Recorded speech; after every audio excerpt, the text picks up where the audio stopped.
E aí, se você está pensando em seguir carreira pública em São Martinha, lá no Rio Grande do Sul, ou só quer entender melhor como a máquina da prefeitura funciona, esse nosso papo aqui vai ser fundamental. A gente vai destrinchar a Lei número 2610 de 2013, que é basicamente o manual de regras para todo servidor da cidade.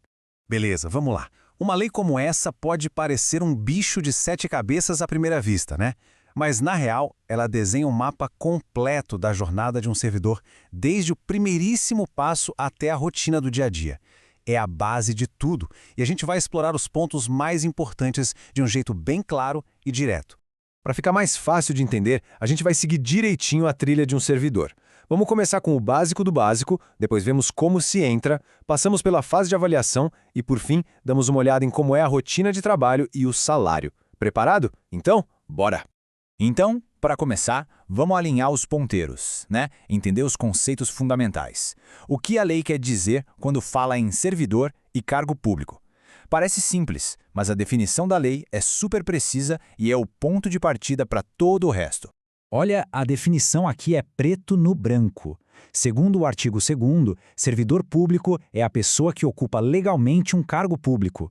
E a grande sacada aqui está nessa parte, legalmente investida, o que já leva a gente para a próxima pergunta. Tá, mas e o cargo público? O que é exatamente? Pelo artigo 3º, não é um trabalho qualquer. É uma posição que foi criada por uma lei específica, tem um nome próprio, tarefas bem definidas e, claro, um salário pago pelo município. É essa estrutura toda que garante que as coisas funcionem com organização. Beleza, agora presta atenção que isso aqui é super importante. A diferença entre os tipos de cargo. O cargo efetivo, que é o sonho de muita gente, precisa de aprovação em concurso e o grande prêmio é a estabilidade. Já o cargo em comissão é diferente. Ele é para funções de chefia ou assessoria e a pessoa é escolhida livremente, podendo ser exonerada a qualquer momento. Ok, a base a gente já entendeu. Mas como é que se chega lá?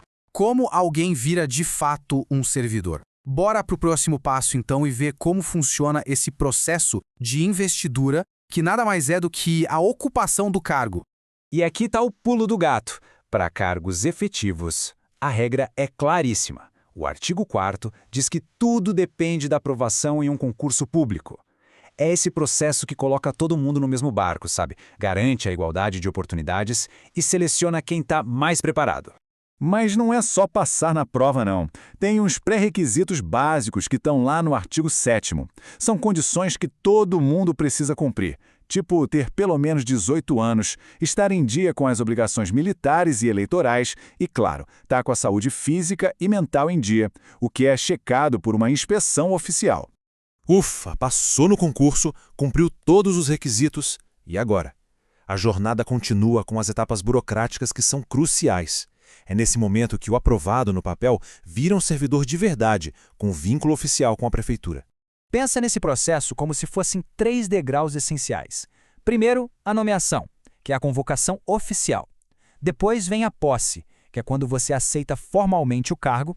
E por último, o exercício, que é quando o trabalho começa para valer. Bora ver cada um deles de perto? A posse. Bom, a posse é a hora do sim, eu aceito, sabe? Definida no artigo 12, é o momento em que a pessoa aprovada assina lá o termo, concordando com todas as responsabilidades e deveres do cargo. É tipo assinar o contrato, se comprometendo a servir direitinho. E aqui, muita atenção. A partir do momento da nomeação, a pessoa tem exatamente 15 dias para tomar posse. Não dá para vacilar com esse prazo, de jeito nenhum. Ok, tomou posse. E agora? Agora é hora de botar a mão na massa, o exercício. O artigo 13 diz que é o início efetivo do trabalho quando o novo servidor finalmente começa a desempenhar suas funções no seu local de trabalho. E olha só, mais um prazo para ficar de olho. Depois de assinar posse, o servidor tem 5 dias para começar a trabalhar, ou seja, para entrar em exercício. Então, resumindo a ópera, perder um desses prazos dá um problemão. O artigo 14 é bem direto. O ato de nomeação perde totalmente a validade. Imagina, todo aquele esforço de estudar para o concurso vai por água abaixo. Então, sério, atenção total nos prazos. Beleza, começou a trabalhar. Mas calma que ainda não acabou. Agora vem uma fase super importante, o estágio probatório. É como se fosse um test drive para confirmar se a pessoa realmente leva jeito para a coisa no dia a dia. E esse período não é curtinho, não. São 3 anos. Durante todo esse tempo, o desempenho do servidor é acompanhado de perto. Não é só uma provinha na entrada. É um acompanhamento constante para ver se o desempenho se mantém. Tá, mas o que eles olham nessa avaliação? O artigo 17 lista os critérios. Se a pessoa é assídua, pontual, disciplinada, eficiente, responsável e até o jeito de lidar com as pessoas, com os colegas e com o público. Conta muito. E no final de tudo isso, qual é a recompensa? Se o servidor passar por essas avaliações durante os 3 anos, ele finalmente conquista a famosa e tão sonhada estabilidade. Isso significa que, a partir daí, para perder o cargo só em situações bem específicas que a própria lei já prevê.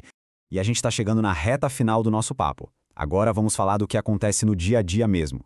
A jornada de trabalho e, claro, como o salário é montado.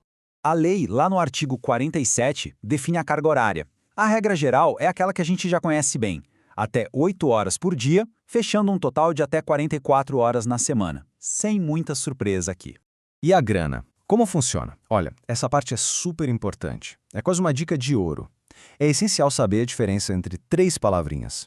Vencimento é o salário base, aquele valor fixo. Vencimentos, no plural, é o base, mais as vantagens que já são permanentes. E remuneração é o valor total, o bruto, incluindo tudo, até as vantagens temporárias. Entender isso direitinho é o segredo para não ter surpresa no fim do mês. Pois é, a gente passou por todo o caminho, desde o que é ser um servidor até os detalhes do salário lá em São Martel. Deu para ver que a lei desenha uma carreira com regras bem claras, né? Com direitos e também com deveres. Agora, com esse mapa em mãos, a pergunta que fica no ar é: e aí, qual vai ser o próximo passo nessa jornada?